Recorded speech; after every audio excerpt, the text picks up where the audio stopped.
बच्चों, my name is Hamid Ali and today we are going to discuss about properties of charge.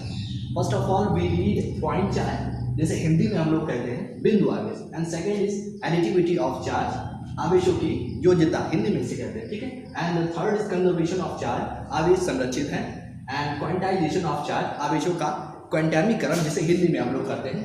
और we will discuss few more topics related to properties of charge. So let's begin. So first we talk about point charge. What? Point charge. What is point charge? The question is askable and we are going to start point charge. So what is point charge? बात करते हैं point charge क्या है, बिंदु आवेश क्या है। तो एक निकाय ले लेते हैं हम लोग, एक सिस्टम ले लेते हैं जिसमें दो आवेश हैं Q1 एंड Q2। अब Q1 और Q2 बेटा देखो ना, Q1 और Q2 ये बिंदु आवेश केवल और केवल तभी कहलाए जा सकते हैं कब, जब इनकी बीच की दूरी क्या है, r है, वो बड़ी होगी इन दोनों आवेशों के कंपैरिजन में। तो हम लोग ये कह सकते हैं कि कोई भी आवेश बिंदु आवेश कहलाया जा सकता है केवल और केवल तभी जब उनके बीच की दूरी, distance between two charges are greater than charges. Okay, अगर आवेशों के बीच की दूरी क्या होगी, बड़ी होगी उन आवेशों की तुलना में, तब वो आवेश क्या कहलाएंगे, बिंदु चार्ज, पॉइंट आवेश कहलाएंगे, ठीक है। तो ये क्लियर हुआ। तो कोई भी आवेश बिंदु आवेश कब कहलाएगा बेटा, ये Q1 और Q2 आवेश बिंदु आवेश कब कहलाएंगे, जब इनके बीच की दूरी क्या होगी, बड़ी होगी इनके तुलना में, Q1 Q2 आवेश की तुलना में, कंपैरिजन में Q1 Q2 के उनकी बीच की दूरी क्या होगी, बड़ी होगी, तो वो आवेश बिंदु आवेश कहलाएंगे। तो ये क्लियर हो गया। Q1 Q2 आवेश यहाँ पे पॉइंट चार्ज है क्योंकि Q1 Q2 आवेश जो है वो छोटे हैं इनसे, उनकी बीच की दूरी से, तो उनके आवेशों की बीच की दूरी अगर बड़ी होगी आवेशों की तुलना में तो वो क्या कहलाएंगे, पॉइंट चार्ज कहलाएंगे। चलो हम लोग बात करते हैं नेक्स्ट टॉपिक के बारे में, additivity of charge. Additivity of charge यानी कि आवेशों की योज्यता, आवेशों की योज्यता। तो what is additivity of charge? Additivity of charge क्या चीज है? एडिटिविटी से आपको क्लियर हो रहा है, एडिटिविटी इधर देखो बेटा, इधर योज्यता देखो। एडिटिविटी मतलब होता है जोड़ना किसी चीज को, ठीक है। अगर मैं एक निकाय मान लूं, let's suppose a system of charges in which Q1 Q2 are 2 point charges. अगर हम एक सिस्टम माने, निकाय माने हिंदी में कहें, तो Q1 Q2 दो क्या है, पॉइंट चार्ज, ठीक है, और इनके बीच की दूसरी डिस्टेंस मैं ले लेता हूं r, ठीक है। तो एडिटिविटी ऑफ चार्ज यानी आवेशों की योज्यता क्या मतलब होगा, सिंपली आप क्या करोगे, Q1 Q2 के मैग्नीट्यूड यानी परमाणु को क्या करोगे, ऐड अप करोगे।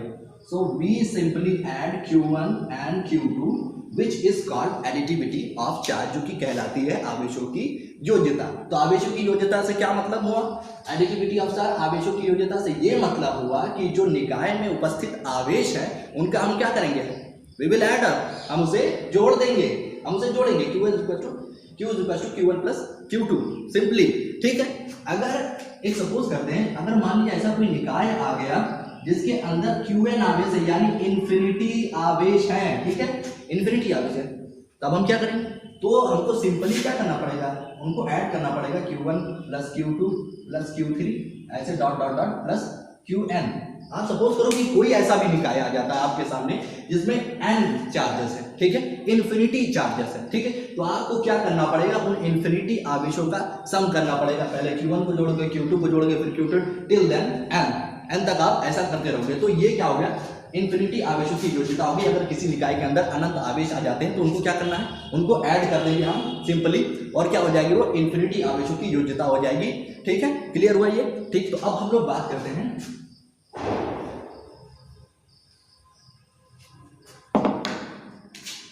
कंजर्वेशन ऑफ चार्ज, ठीक है। इसको बात करने से पहले एक चीज हम लोग जानेंगे, अभी हम लोग पढ़ रहे थे एडिटिविटी ऑफ चार्ज। ये एडिटिविटी ऑफ चार्ज बेटा जो है, देखो इसका जो मैग्नीट्यूड होता है किसी भी आवेश का जो मैग्नीट्यूड होता है यानी कि परिमाण हमेशा स्केलर होगा। क्या होगा, स्केलर, ठीक है। स्केलर जैसे कि मास क्या है, एक स्केलर क्वांटिटी, ठीक है, एक अदिश राशि है, ठीक है। तो कोई भी आवेश का मैग्नीट्यूड यानी परिमाण जो होगा वो हमेशा स्केलर होगा। और ठीक है, आप इस बार ये ध्यान रखें कि कोई भी आवेश का मैग्नीट्यूड तो स्केलर हो ही सकता है, साथ में पॉजिटिव और निगेटिव भी हो सकता है। समझ में आया ना बेटा? और फ्रैक्शनल भी हो सकता है, ठीक है। क्या हो सकता है कि कई बार आपको ऐसा निकाय मिल जाए कि Q1 आ जाए, ठीक है, फिर ऐसा निकाय मिल जाए Q1 आ जाए, यहाँ Q/2 हो जाए, ठीक है, ऐसा, ठीक, फिर यहाँ पे आ जाए Q/2 ऐसे करके, ठीक है। तो आपको क्या करना, सिंपली ऐड करोगे, ये क्या हो जाएगा, ऐड करोगे तो आपको यहाँ मिल जाएगा, अगर इसको Q2 ले जाए हम लोग, ठीक है, तो ऐड करेंगे तो आपको मिलेगा Q1 + Q2, सिंपली वही तो हुआ Q के बराबर, ठीक है। तो इस तरह से आ जाता है, या आप सिंपली ऐसे कहो कि रियल नंबर्स होते हैं, ठीक है। रियल नंबर्स के अंदर सारी डिजिट आ जाती हैं, रैशनल नंबर हो गया, फ्रैक्शनल नंबर हो गया, इरेशनल नंबर हो गया, रैशनल नंबर हो गया, तो सारी संख्याएं जो होती हैं वो आ जाती हैं, सारे नंबर ऑफ सिस्टम्स आ जाते हैं इसके अंदर, ठीक है। तो इस तरह का अगर आ जाए तो आपको कंफ्यूज नहीं होना है, ठीक है। तो ये इंपॉर्टेंट चीज थी इसके रिलेटेड, ठीक है। तो हम लोग बात कर रहे थे कंजर्वेशन ऑफ चार्ज के बारे में, यानी आवेश संरक्षित है। आवेश संरक्षित से क्या मतलब होता है बेटा? देखो, अगर हम लोग मान लीजिए कि सपोज करें कि 3 कूलाम आवेश उत्पन्न हो रहा है, ठीक है, 3 कूलाम पॉजिटिव आवेश उत्पन्न हो रहा है, तो उसमें निगेटिव आवेश भी क्या होता है, उत्पन्न होता है, ठीक है। उसको जब आप जोड़ोगे तो क्या आएगा, 0। यही होता है कंजर्वेशन ऑफ चार्ज, यानी कि आवेश का ना ही निर्माण करा जा सकता है, ना ही नष्ट किया जाता है। इसका मतलब यह कि नेट चार्ज जो होता है वो क्या होता है, 0 होता है। हमारी पृथ्वी क्या है, नेगेटिव चार्ज, ठीक है, नेगेटिव चार्ज है, उतना ही अमाउंट ऑफ पॉजिटिव चार्ज जो है उसके कोर के अंदर है। अब दोनों को ऐड अप करोगे तो क्या आएगा, 0। कंजर्वेशन ऑफ चार्ज से बेटा इतना ही मतलब है कि आवेश का ना ही कोई निर्माण होता है, ना ही नष्ट किया जा सकता है, यानी कि उसका सम करोगे तो आपको 0 मिलना है, ठीक है। अगर पॉजिटिव आवेश उतना उत्पन्न हो रहा है तो उतना आवेश निगेटिव भी उत्पन्न होगा, ऐड करोगे तो क्या होगा, 0 होगा, ठीक है ना। तो कंजर्वेशन ऑफ चार्ज से मतलब आपको समझ में आया कि जितना अमाउंट ऑफ पॉजिटिव चार्ज हम लोग उत्पन्न करेंगे उतना अमाउंट ऑफ नेगेटिव चार्ज उत्पन्न होगा, ठीक। तो अब हम लोग बात करने जा रहे हैं क्वांटाइजेशन ऑफ चार्ज। क्या? Quantization of charge. Quantization of charge के बारे में हम लोग बात करेंगे, यानी कि आवेशों का क्वांटामीकरण। आवेशों का क्वांटामीकरण से क्या मतलब हुआ, ठीक है। तो एक फॉर्मूला आता है Q = mE, ठीक है, इसमें हम लोग बाद में बात करेंगे। पहले बात करते हैं क्वांटामीकरण। देखो, क्वांटामीकरण के से ये मतलब होता है कि आवेशों का जो परिमाण है वो फ्रैक्शनल नहीं हो सकता, यानी कि अनुपात में नहीं हो सकता। उसका जो मैग्नीट्यूड होगा, किसी भी आवेश का मैग्नीट्यूड है वो फ्रैक्शनल नहीं हो सकता, वो फ्रैक्शनल नहीं हो सकता। तो आपका क्वेश्चन उठता होगा, अभी मैंने बताया था एडिटिविटी ऑफ चार्ज में, एडिटिविटी ऑफ चार्ज में मैंने कहा कि रियल नंबर होंगे। अब रियल नंबर के अंदर जो होता है वो रैशनल नंबर आता है, परिमेय संख्या, ठीक है, तो वो भी तो फ्रैक्शनल होती है, ठीक है। तो आप कहोगे सर क्या गलत बता रहे हैं? नहीं, ऐसा नहीं है। तो मैंने क्या बताया था, एक ऐसा निकाल लिया था जिसमें क्या था, अगर एक तरफ Q1 लिया मैंने, एक तरफ Q2 लिया और दूसरी तरफ Q2 लिया, ऐड अप करेंगे तो ये मिलके Q2 ही तो बनाएगा। मिलके क्या कर रहा है, Q2, इसका जो टोटल मैग्नीट्यूड होगा वो मिलके तो एक ही देगा ना, इस वजह से कहा, ठीक है। तो क्वांटाइजेशन से आप कंफ्यूज मत होइएगा, ठीक है। तो Q = Q1 Q/Q2, इतना क्लियर हुआ? पता लगा कि आवेशों का जो परिमाण होता है यानी कि मैग्नीट्यूड वो क्या नहीं हो सकता, फ्रैक्शनल नहीं हो सकता है, समझ में आया? या आप कहो कि डेसिमल में नहीं आ सकता, जैसे 2.5 हो गया, ठीक है, ये डेसिमल आप इसको सॉल्व करोगे तो फ्रैक्शनल में आंसर आएगा, ठीक है। तो ये क्या हो सकता है, फ्रैक्शनल नहीं होगा। अब बात करते हैं Q क्या होता है, ठीक है। Q = NE, इससे क्या मतलब होता है, यानी कि जो चार्ज का मैग्नीट्यूड आएगा वो हमेशा जो क्या होगा, इंटीग्रल मल्टीप्लाई होगा इलेक्ट्रॉन के साथ, यानी कि गुणांकन गुणनफल में होगा इलेक्ट्रॉन के साथ। यही क्या चीज है, Q = NE, quantization of charge होगा। It is fact that Q is always integral multiply of electron, integral multiply of electron. क्या मतलब हुआ कि जो इंटीजर यहाँ पे n है बेटा, ये क्या है, ये है इंटीजर, पूर्णांक संख्या, ठीक है। पूर्णांक संख्या क्या होती है, पॉजिटिव भी होती हैं और निगेटिव भी होती हैं, ठीक है। तो यहाँ पे कोई भी पॉजिटिव निगेटिव आप वैल्यू रख सकते हो। देखो, एक अगर हम लोग क्वांटाइजेशन को समझे तो यहाँ बेहतरीन चीज मिल गई हमको। मैंने कहा कि यहाँ पे जो n है वो इंटीजर रख सकता हूँ मैं सिर्फ, ठीक है, पूर्णांक संख्या को रख सकता हूँ जो कि पॉजिटिव और निगेटिव हो सकती है।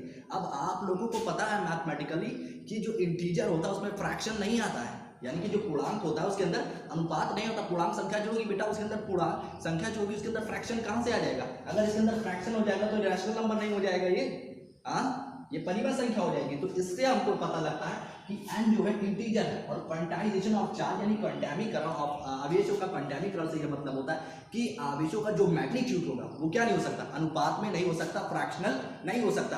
तो ये बेहतरीन चीज थी समझने के लिए, ठीक है। तो फिर से मैं बताता हूँ, जो आवेश रहता है वो हमेशा इंटीग्रल मल्टीप्लाई रहेगा इलेक्ट्रॉन के साथ, पूर्णांकल गुणनफल में रहेगा इलेक्ट्रॉन के साथ। इसी को क्या कहते हैं बेटा, क्वांटाइजेशन ऑफ चार्ज, आवेशों का क्वांटाइजीकरण, ठीक है। तो अब हम लोग बात करते हैं साइन के बारे में, ठीक।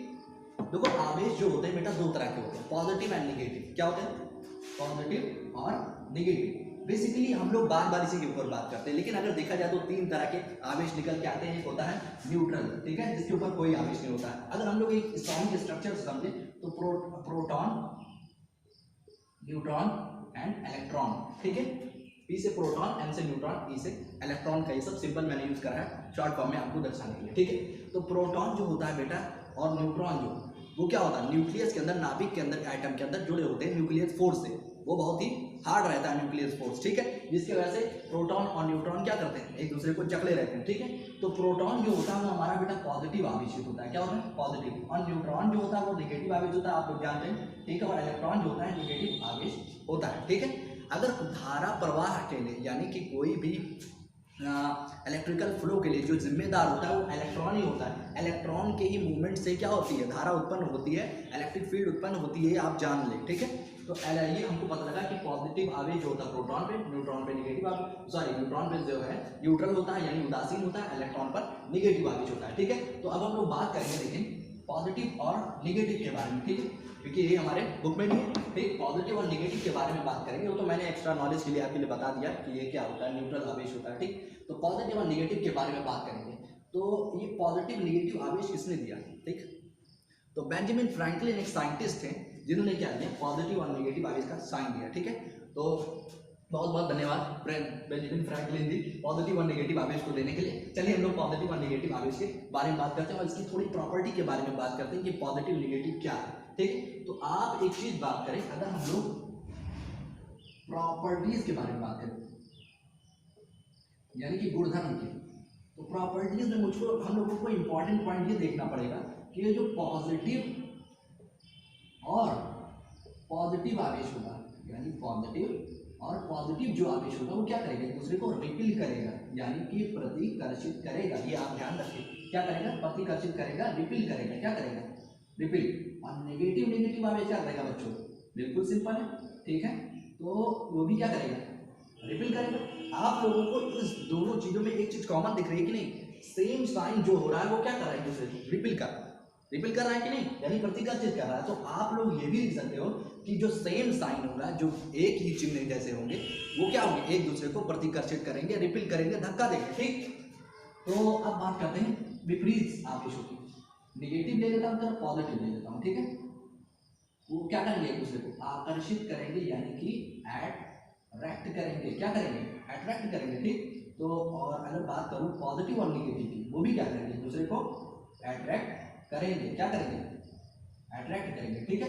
तो हमने कुछ प्रॉपर्टीज देखी, पॉजिटिव आवेश एक दूसरे को क्या करते हैं, रिपील करते हैं, यानी कि प्रतिकर्षित करते हैं, और नेगेटिव पॉजिटिव अट्रैक्ट करेंगे, पॉजिटिव नेगेटिव आप लोगे तो भी अट्रैक्ट करेंगे। तो ये कुछ प्रॉपर्टीज थी आवेशों के बारे में, ये बताना बहुत ही इंपॉर्टेंट था क्योंकि आप पूरे चैप्टर में अभी पढ़ने वाले हो आवेशों के बारे में। अगर इसके बारे में हमको कोई नॉलेज नहीं होगी तो हम अपना कॉन्सेप्ट कैसे क्लियर करेंगे। तो कॉन्सेप्ट क्लियर करने के लिए पहले प्रॉपर्टीज ऑफ चार्ज क्या है इसके बारे में जानना जरूरी है। पिछले लेक्चर में मैंने आपको आवेशों के बारे में बताया था, जिसमें मैंने कहा था 6.25 × 10⁻18 इलेक्ट्रॉन जब कलेक्ट होते तब एक आवेश का निर्माण होता है, ठीक है। तो अब हमने क्या करा, ये पूरा कंसेप्ट जो है रिलेटेड टू चार्ज हमने पढ़ लिया है, ठीक है।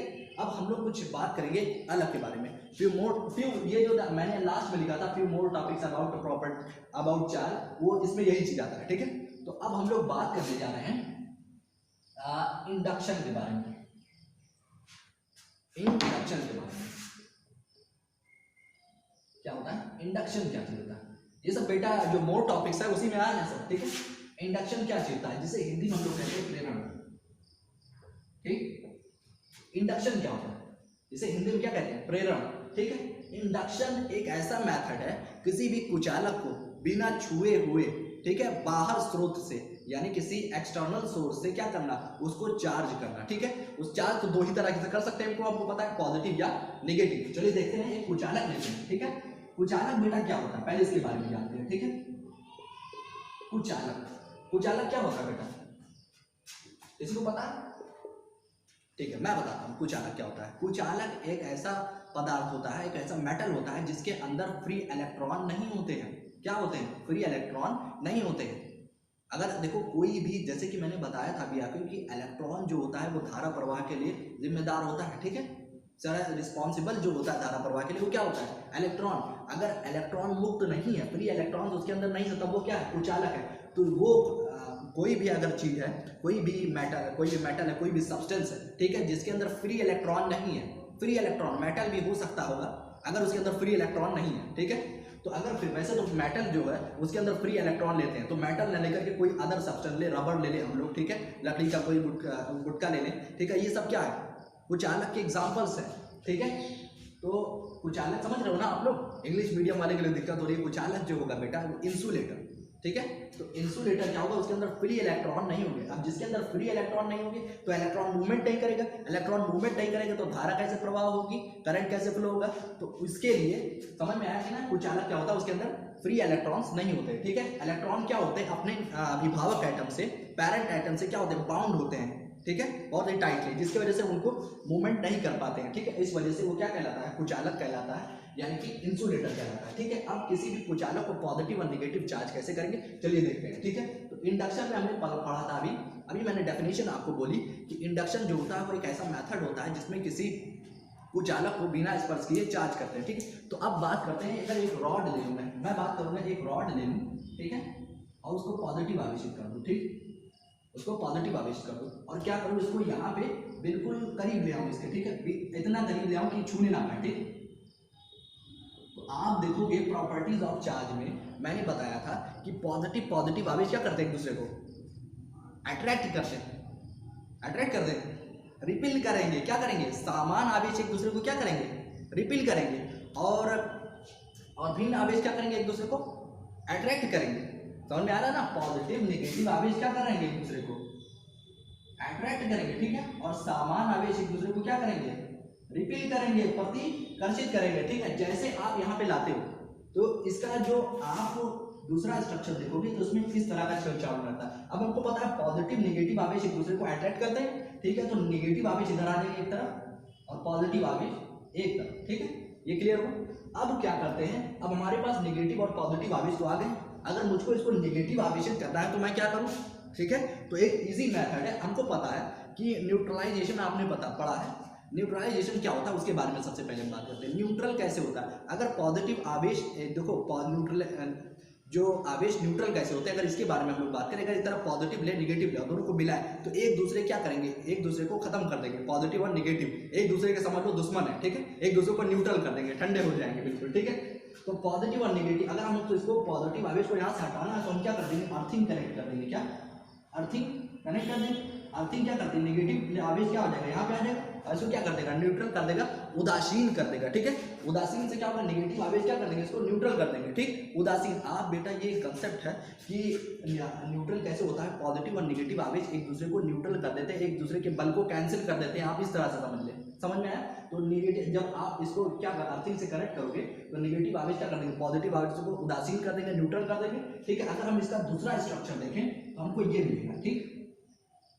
तो हमको सिर्फ मिल जाएगा नेगेटिव आवेश मिल जाएगा। तो हमने क्या कर दिया? एक कुचालक को क्या कर दिया? नेगेटिव आवेश कर दिया बाय यूजिंग इंडक्शन मेथड, ठीक है। तो इंडक्शन मेथड से हमने क्या करा कि एक पॉजिटिव आवेशित छड़ ली, ठीक है, जिसको हम लोगों ने क्या करा? एक कुचालक के पास ले गए। कुचालक के पास ले जाने के बाद क्या हुआ? हमको प्रॉपर्टीज ऑफ चार्ज से पता है कि पॉजिटिव एंड नेगेटिव आवेश एक दूसरे को अट्रैक्ट करते हैं, यानी कि आकर्षित करते हैं। तो नेगेटिव आवेश एक तरफ, पॉजिटिव आवेश एक तरफ। अब हमको पॉजिटिव आवेश को कैंसिल करना था, तो न्यूट्रलाइजेशन हमको पता है क्या होता है। अर्थिंग से हमने करेक्ट करा। अर्थिंग से क्या होगा? नेगेटिव आवेश आते हैं और नेगेटिव आवेश पॉजिटिव आवेश एक दूसरे को न्यूट्रल कर देते हैं, उदासीन कर देते हैं, जिसकी वजह से हमको क्या मिल गया? हमारा कुचालक नेगेटिव आवेश हो गया। अब हम बात करते हैं पॉजिटिव आवेशित कैसे करें, ठीक है। तो पॉजिटिव आवेशित कैसे करना है उसके लिए भी हमारे पास मेथड है। अब मान लेते हैं उसी की तरह एक फिगर बनाते हैं, एक कुचालक लिया, पॉजिटिव नेगेटिव, हमको पता है उसके अंदर फ्री इलेक्ट्रॉन होते हैं कि नहीं होते हैं? नहीं होते हैं, ठीक है। तो अब मैं एक छड़ लूंगा, ठीक। उस छड़ को मैं क्या करूँ? पॉजिटिव आवेश करूँ कि नेगेटिव आवेश? नेगेटिव आवेश करूंगा, ठीक है। क्या करूंगा? नेगेटिव आवेश करूंगा, ठीक है। नेगेटिव आवेश जैसे ही मैं करता हूं, ठीक है, तो मुझको क्या मिलेगा? आप देखोगे दूसरा स्ट्रक्चर कि पॉजिटिव और नेगेटिव, नेगेटिव और पॉजिटिव आवेश क्या होंगे, एक दूसरे को अट्रैक्ट करेंगे, तो एक तरफ आ जाते हैं नेगेटिव, पॉजिटिव आवेश क्या हो जाएंगे, एक तरफ आ गए, ठीक, और नेगेटिव आवेश, ठीक। अब वही काम करेंगे, अब यहाँ पे न्यूट्रलाइजेशन तो नहीं करेंगे, अब आपको अर्थिंग एक काम और करता है कि जो भी एक्स्ट्रा आवेश होता है यानी एक्स्ट्रा चार्ज जो होता है उसको क्या कर देता है, बाहर कर देता है। आप लोग घर में देखे होंगे या किसी भी इलेक्ट्रिकल अप्लायंसेस में देखे होंगे, एक वायर होता है अर्थिंग का, ठीक है, जो कि एक्स्ट्रा चार्ज जो होता है उसे बाहर कर देता है और आपको इलेक्ट्रिक शॉक से बचाता है, ठीक है। तो अर्थिंग से हम लोग क्या कर देंगे, करंट कर देंगे, अर्थिंग, ठीक, अर्थिंग से हम लोग कनेक्ट करेंगे, तो ये क्या होगा, नेगेटिव आवेश सारा क्या हो जाएगा, बाहर चला जाएगा। चलो भैया बाहर चलो, हाँ, तो ये सब गए बाहर, ठीक है। तो अब हमारा तीसरा स्ट्रक्चर जो देखने को मिलेगा वो हम लोग को मिलेगा पॉजिटिव आवेश। क्या मिल जाएगा, पॉजिटिव आवेश मिला कि नहीं, तो ये हमारा कुचालक जो हो गया यानी कि इंसुलेटर, वो क्या हो गया, पॉजिटिव आवेश हो गया। तो इंडक्शन मेथड की डेफिनेशन एक बार हम लोग फिर से सोचते हैं। तो हमने सीखा कि कैसे किसी कुचालक पर नेगेटिव आवेश करते हैं, पॉजिटिव आवेश करते हैं, ठीक है। और इसकी डेफिनेशन क्या बताई थी मैंने कि ये एक मेथड है जिसका यूज करके हम किसी कुचालक को पॉजिटिव या नेगेटिव आवेशित कर देते हैं। तो ऐसे तरह हमारी वीडियो को देखते रहिए, लाइक करिए, शेयर करिए एंड कमेंट करते रहिए, ठीक है। और अपना कमेंट जरूर लिख के बताएं ताकि हम लोग अपने आप को और विकसित कर सकें और आपको बेहतरीन से बेहतरीन तरीके से समझा